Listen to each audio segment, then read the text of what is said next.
नमो अरिहन्ताण नमो सिद्धाण नमो आयरियाण नमो वजायाण नमो लोए सब सागुण उसका बेड़ा पार हुआ उसका बेड़ा पार हुआ। मैं न सुंदरी अंबर राणा किसा महिमा गाए कुष्ठ रोग के साथ स्वरोग काया कष्ट मिटाए। मैं न सुंदरी जप कर माला मैं न सुंदरी जप कर माला ये ही मंत्र उचारा नमो अरिहन्ताण नमो सिद्धाण नमो आयरियाण नमो वजायाण नमो लोए सब सागुण उसका बेड़ा पार हुआ उसका बेड़ा पार हुआ। अमर कुमार को जब राजा ने बलि का लक्ष्य बनाया हवन कुंड जलती अग्नि में जीवित डाली काया। अग्नि कुंड कुंड बना सरोवर अग्नि कुंड कुंड बना सरोवर जब ये मंत्र उचारा नमो अरिहन्ताण नमो सिद्धाण नमो आयरियाण नमो वजायाण नमो लोए सब सागुण उसका बेड़ा पार हुआ उसका बेड़ा पार हुआ। सेठ सुदर्शन मन ही मन जब महामंत्र को ध्याया पापी अर्जुन हिल न सका जब उसने शस्त्र उठाया। पापी से बन गया भगत वो पापी से बन गया भगत वो जब ये मंत्र उचारा नमो अरिहन्ताण नमो सिद्धाण नमो आयरियाण नमो वजायाण नमो लोए सब सागुण उसका बेड़ा पार हुआ सबका बेड़ा पार हुआ। माँ बेटे ने श्रीमती पर मौत का जाल बिछाया सांप गड़े में डाल के बोला पहनो हार में लाया। सांप बना फूलों की माला सांप बना फूलों की माला जब ये मंत्र उचारा नमो अरिहन्ताण नमो सिद्धाण नमो आयरियाण नमो वजायाण नमो लोए सब सागुण उसका बेड़ा पार हुआ सबका बेड़ा पार हुआ सबका बेड़ा पार हुआ। नवपद आराधना का आज चरम 9वां दिन। आज की अंतिम आराधना ओम ह्रीं श्रीं नमो तवस तपस्या को मेरा, तप को मेरा प्रणाम है, वंदन है, नमन है। जो आराधना करते हैं, तपस्या, तप, परमात्मा ने 12 प्रकार का तप कहा है। आइंबिल जो तप है वो अनशन तप के अंतर्गत आता है। अनशन तप के अंतर्गत 10 पचखान आते हैं, जिसमें आइंबिल भी आता है। आइंबिल तप की आराधना करने से कितने कितने प्रभाव आप सुनते आए हैं और आज के युग में भी हो रहे हैं। जितनी शक्कर गुड़ डालोगे उतना ही मिठास का एहसास होगा। नमक डालकर कोई चाहे कि मुझे मिठास मिले, नहीं मिल सकती। आज के इंसान के पास सब्र भी नहीं है, धैर्य नहीं है, सोचता है तुरंत फल लगे, क्योंकि तुरंत का काम करना शुरू कर दिया है। टमाटर के पौधे पर इंजेक्शन लगाया और सुबह आज इंसान की, क्योंकि वही खा रहे हैं ना, जो इंस्टेंट पाने की एनर्जी वातावरण में क्रिएट है, तो इंसान का वो खाते खाते धैर्य भी खो गया है। फल, सब्जियां, जो भी चीज़ें आपके सामने हैं वो आजकल तो उसी को तो खा रहे हैं हम, तो फिर धैर्य कहाँ से आएगा? सब्र से पकी चीज़ जो नेचर की थी वो तो दूर हो गई है, उसका इंतज़ार ही नहीं करता इंसान। तो इसलिए जीवन से धैर्य खत्म हो गया है। तप और जप की साधना में धैर्य रखो। परमात्मा कहते हैं कि सब चीज़ें, आचार्य कहते हैं, महापुरुष कहते हैं, तुम्हारे सामने चलकर आएंगी। और जो तप को नमस्कार करता है, तप 2 तरह से किया जाता है, एक मांग के साथ, एक निर्जरा के साथ, जहाँ कोई भाव नहीं है। जहाँ निर्जरा का भाव है, अनंत अशुभ कर्म मिटेंगे तो पुण्य अपने आप ही जागेगा। लेकिन हम मांगने वाले हैं, हम मांगने वाले हैं। मांगने वाला कौन होता है? कौन होता है? भिखारी। हम सब भिखारी। हम थोड़ा सा करते हैं, मांग ज़्यादा करते हैं, तुरंत हमें चाहिए।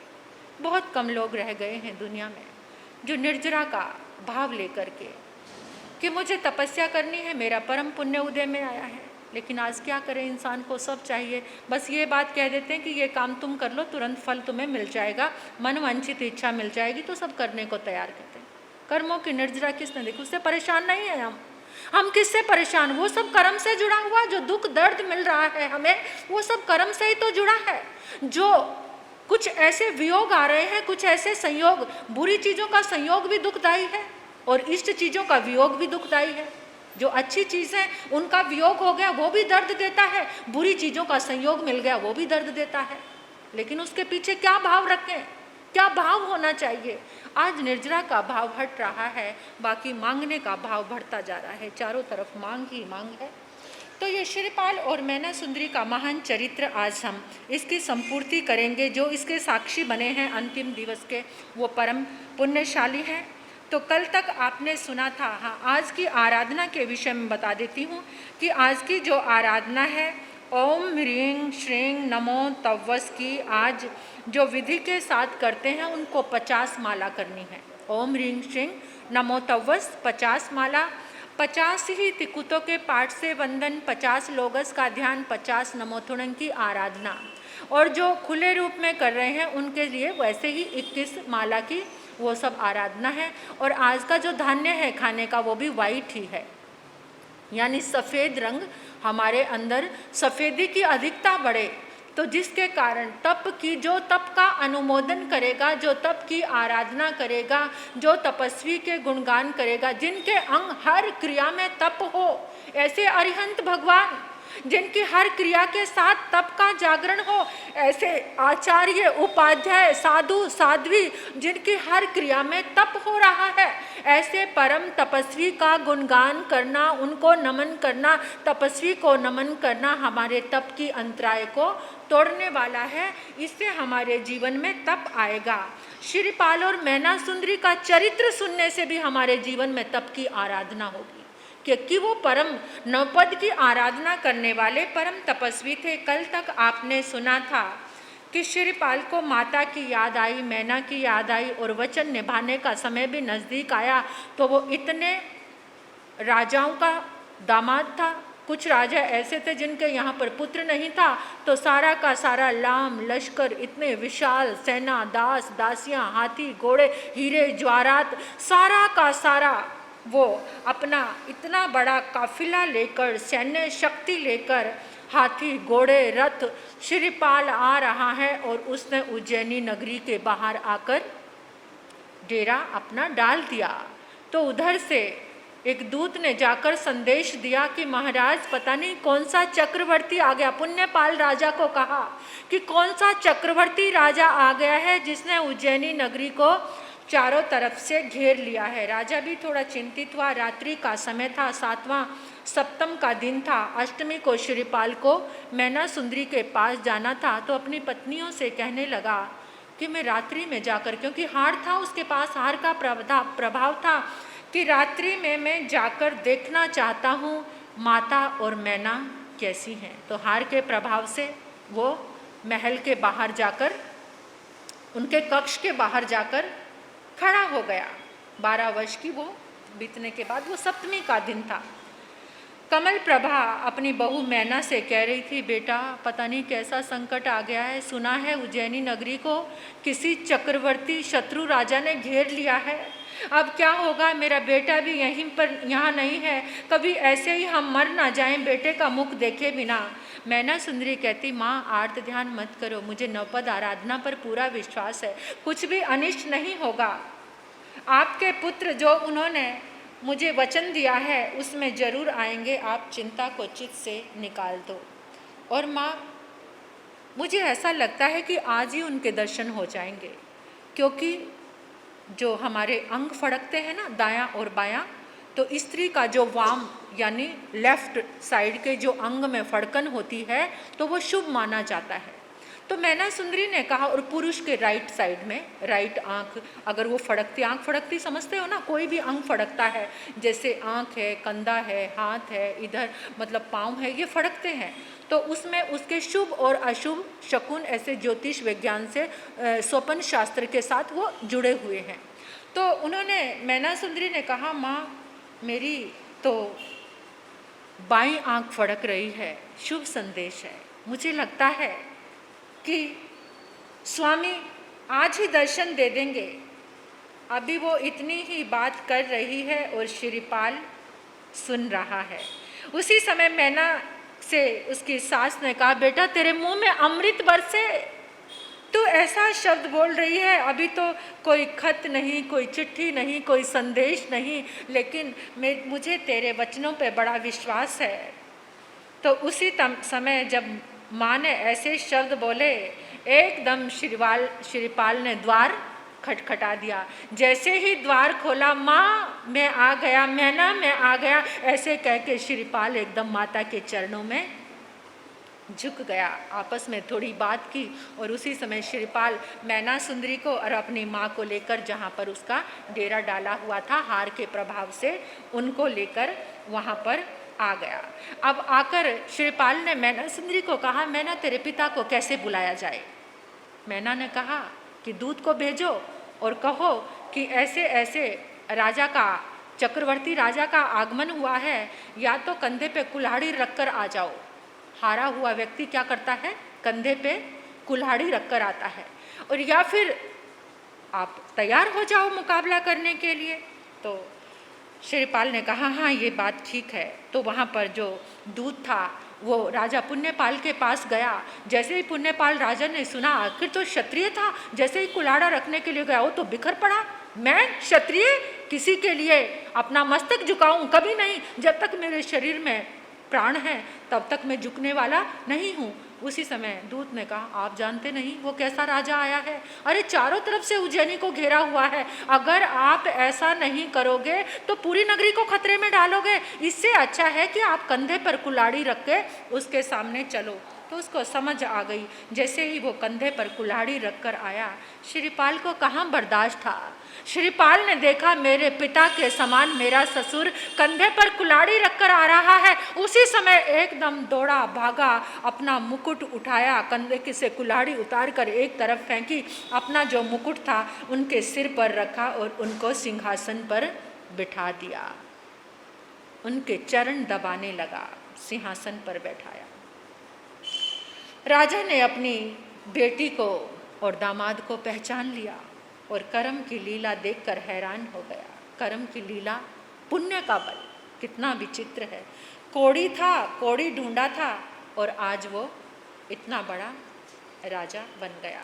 बड़े ही भाव के साथ राजा पद्मपाल, पुण्यपाल, श्रीपाल को और पूरी की पूरी सेना को लेकर के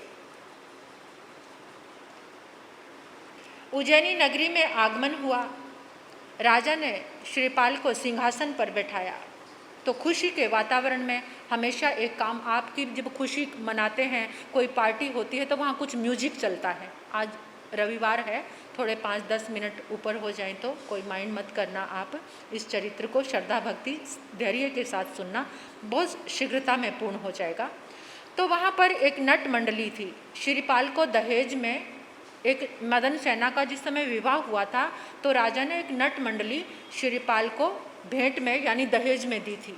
तो वो नट मंडली जगह जगह पर उसका मनोरंजन करती थी।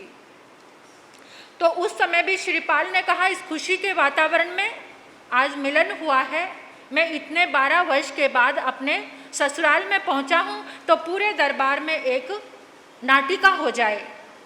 तो जैसे ही नट मंडली को आदेश दिया, सब तो खड़े हो गए, लेकिन जो मुख्य नटवी थी ना, वो खड़ी नहीं हो रही थी। तो सब ने कहा बात क्या है।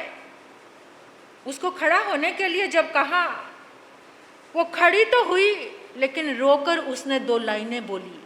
और क्या बोली? कहाँ मालव, कहाँ शंखपुर, कहाँ बबर, कहाँ नट, सुर सुंदरी नटवी बनी, किया देव अनघट।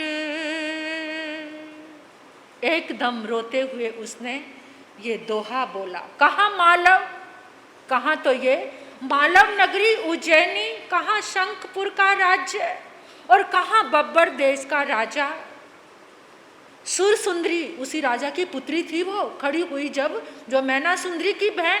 सुरी सुंदरी नटवी बनी, किया देव अनघट। ऐसे रोते रोते वो बोलकर वहीं पर बैठ गई। सब के सब हैरान होकर देखने लगे, ये क्या हो गया।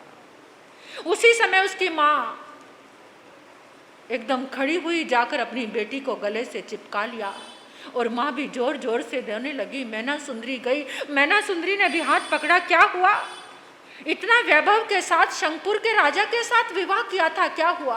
कहते जब विदा होकर जा रहे थे, नगरी में पहुंचने वाले थे, तो राजा ने कहा कि शुभ शकुन का इंतजार करते हैं, रात को कहीं पर रुके। तो वहाँ पर कुछ डाकुओं का काफिला आया, वो लूट कर ले गए।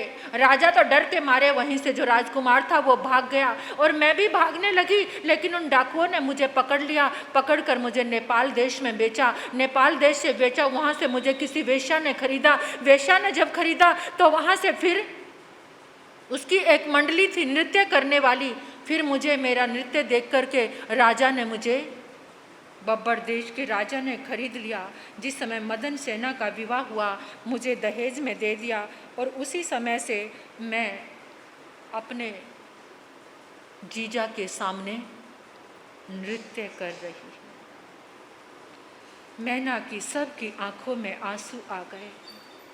सुर सुंदरी ने अपने माता पिता से कहा, मैना ने सम्यक धर्म का पालन किया, उसका फल देखो, और मैंने अहंकार में आकर कभी सम्यक धर्म का पालन नहीं किया, मेरी हालत देखो।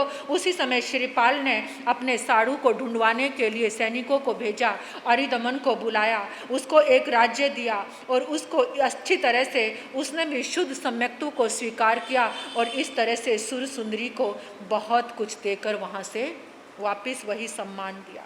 फिर श्रीपाल ने उन 700 कोड़ियों को बुलाया, 700 कोड़ी आए, उनको भी अपने, वो ठीक हो चुके थे, उनको भी अपनी सेना में सैनिक बना दिया, शामिल कर दिया।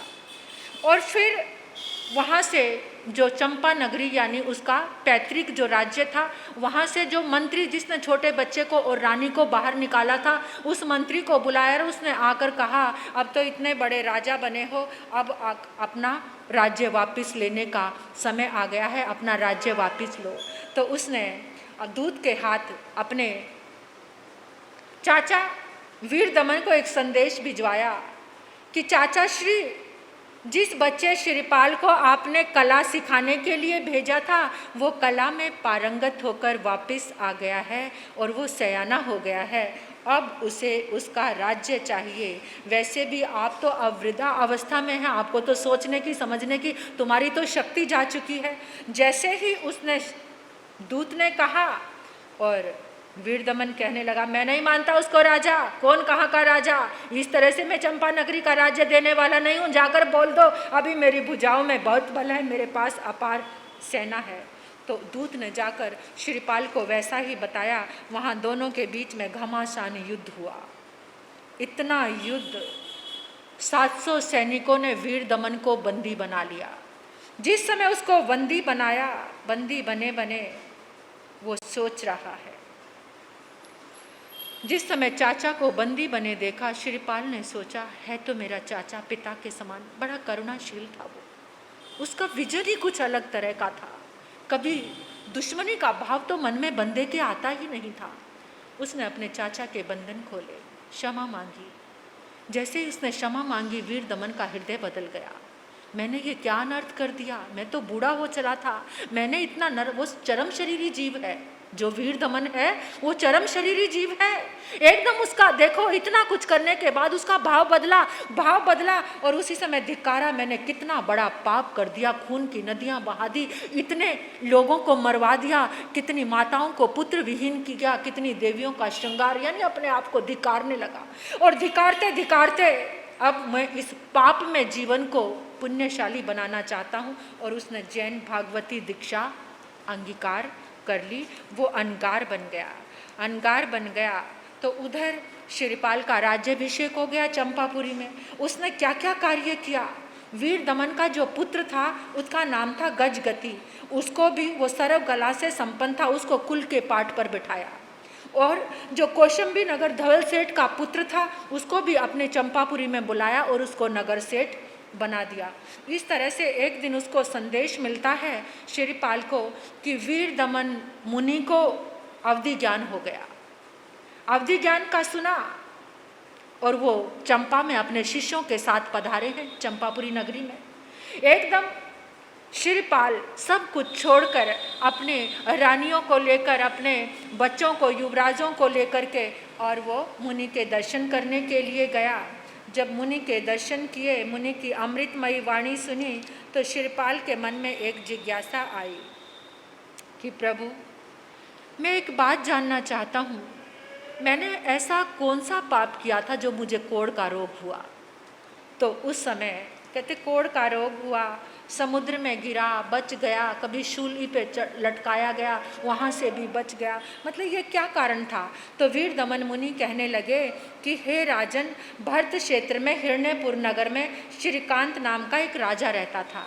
उस राजा को शिकार करने का इतना शौक चढ़ गया, इतना व्यसन लग गया, सुबह दोपहर शाम को हर समय वो शिकार करने के लिए दौड़ता रहता था और सोचता था कि क्षत्रिय की शोभा इसी में है। लेकिन उसकी रानी बहुत अच्छी थी।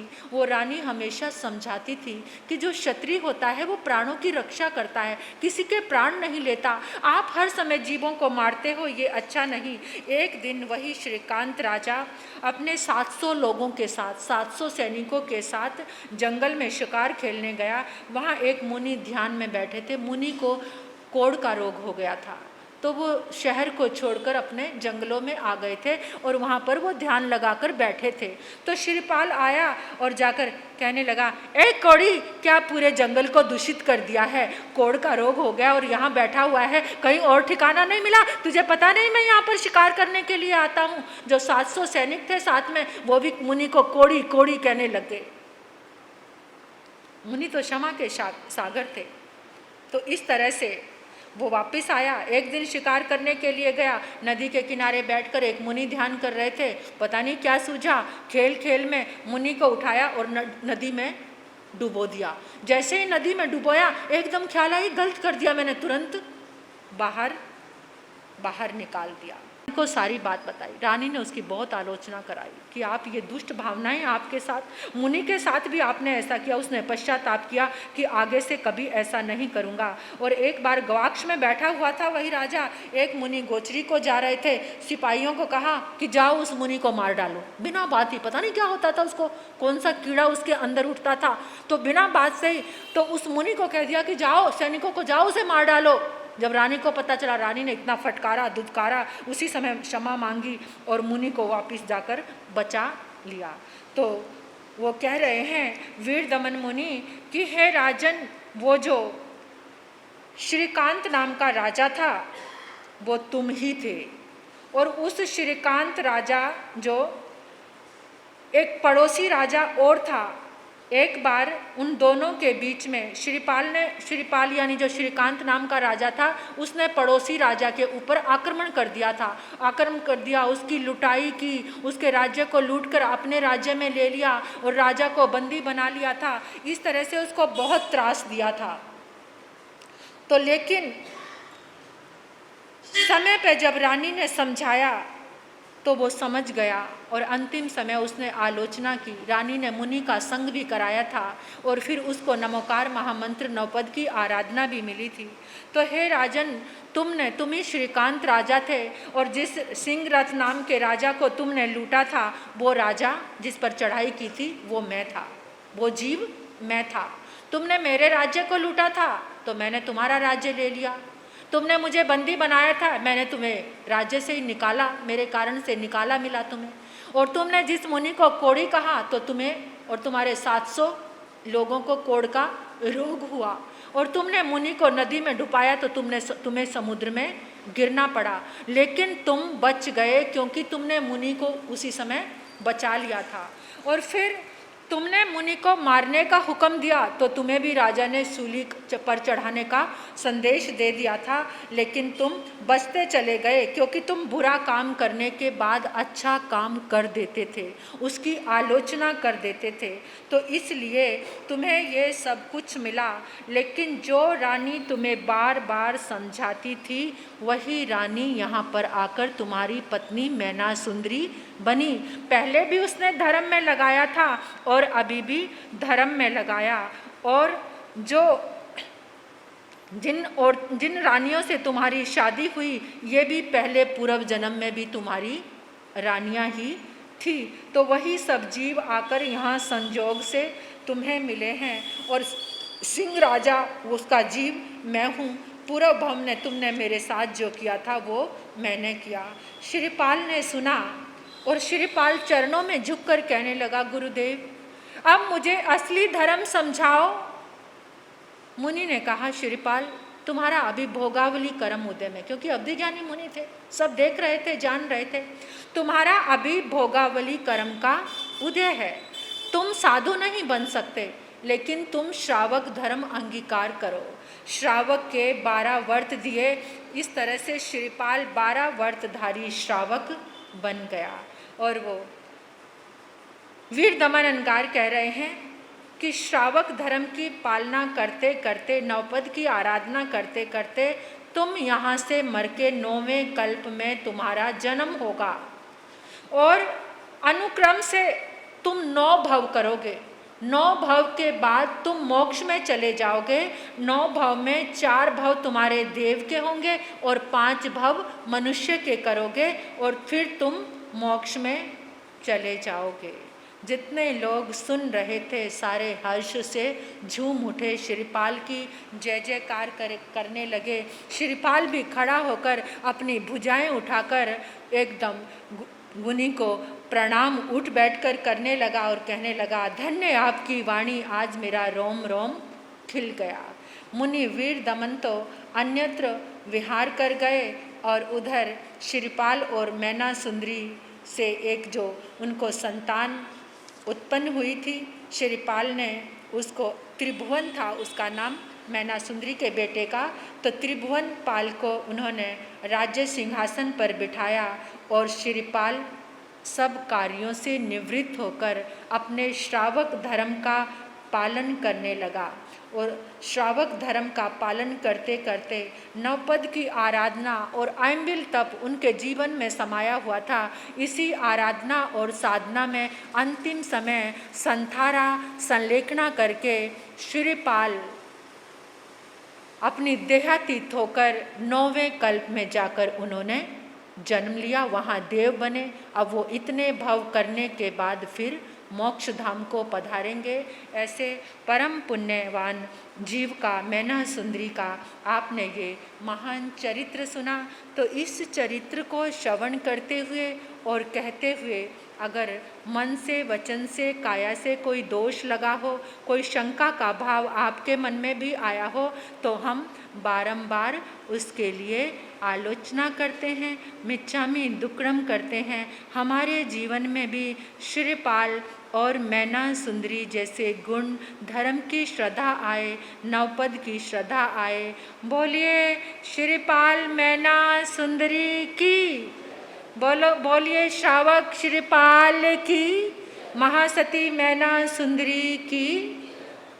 पट्टी मेड़ी वसंती संती करे लोई पत्तो गई वत्रम श्री चितारी मंगलमेंता मंगलम सिद्धा मंगलम साव मंगलम केली पनत धम्मो मंगलम चितारी लघुतमारी अंता लघुतमा सिद्धा लघुतमा साहु लघुतमा केली पनत धम्मो लघुतमा चितारी शरणं पवज्जामि रंते शरणं पवज्जामि सिद्धे शरणं पवज्जामि साहु शरणं पवज्जामि केली पनत्तो धम्मो शरणं पवज्जामि। पहला शरणारी हंत का, दूजा सिद्ध भगवान, तीजा शरणय धर्म का, चौथा सान निग्रहण। ये चार शरण